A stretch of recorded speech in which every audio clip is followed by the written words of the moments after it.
بسم اللہ الرحمن الرحیم۔ حضرت ابو موسیٰ اشعری رضی اللہ تعالیٰ عنہ بیان کرتے ہیں، رسول اللہ صلی اللہ علیہ وسلم نے فرمایا، قرآن کی خبر گیری کرتے رہو، اس ذات کی قسم جس کے ہاتھ میں میری جان ہے، وہ قرآن سینوں سے نکل جانے میں اس اونٹ کے نکل جانے سے بھی زیادہ تیز ہے جس کی رسی کھل چکی ہو۔ ابن عمر رضی اللہ تعالیٰ عنہ بیان کرتے ہیں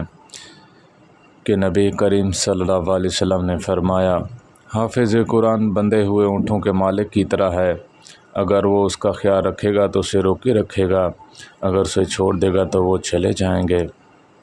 جندب بن عبداللہ رضی اللہ تعالیٰ عنہ بیان کرتے ہیں، رسول اللہ صلی اللہ علیہ وسلم نے فرمایا، قرآن اس وقت تک پڑھو جب تمہارے دل اس پر متوجہ ہوں اور تمہارے خیالات منتشر ہو جائیں تو اسے پڑھنا چھوڑ دو۔ حضرت ابو ہریرہ رضی اللہ تعالیٰ عنہ بیان کرتے ہیں، رسول اللہ صلی اللہ علیہ وسلم نے فرمایا، اللہ تعالیٰ نے اتنی توجہ سے کسی چیز کو نہیں سنا جتنا اس نے نبی کو ترنم کے ساتھ قرآن پڑھتے ہوئے توجہ سے سنا۔ عبداللہ بن عمر رضی اللہ تعالیٰ عنہ بیان کرتے ہیں، رسول اللہ صلی اللہ علیہ وسلم نے فرمایا کہ جو شخص 3 دن سے کم مدت میں قرآن ختم کرتا ہے تو وہ قرآن فہمی سے محروم رہتا ہے۔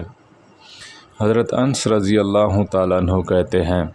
نبی کریم صلی اللہ علیہ وسلم کی انگوٹھی چاندی کی تھی، اس کا نگینہ حبشی تھا۔ حضرت ابو ہریرہ رضی اللہ تعالیٰ عنہ سے روایت ہے، رسول اللہ صلی اللہ علیہ وسلم نے فرمایا، بے شک نماز کے اوقات کے لیے اول و آخر ہیں، فجر کے وقت کی نماز ابتدا طلوع فجر سے ہے اور اس کا آخری وقت طلوع آفتاب تک ہے۔ حضرت عبداللہ بن عمر رضی اللہ تعالیٰ عنہ روایت کرتے ہیں، نبی کریم صلی اللہ علیہ وسلم نے فرمایا، ظہر کا وقت اس وقت سے ہے جب سورج ڈھل جائے اور انسان کا سایہ اس کے قد کے برابر ہو جائے، اور اس وقت تک باقی رہتا ہے جب تک عصر کا وقت نہ آ جائے۔ حضرت ابو ہریرہ رضی اللہ تعالیٰ عنہ یہ بیان فرماتے ہیں کہ رسول اللہ صلی اللہ علیہ وسلم نے فرمایا،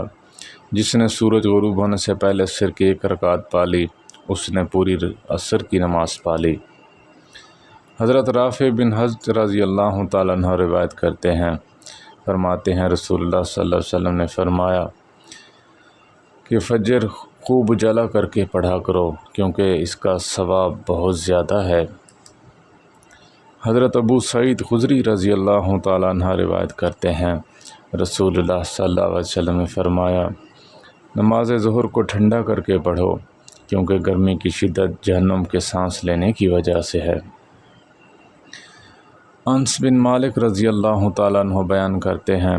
رسول اللہ صلی اللہ علیہ وسلم نے فرمایا، جو شخص نماز بھول جائے تو اسے چاہیے جب یاد آئے تو پڑھ لے۔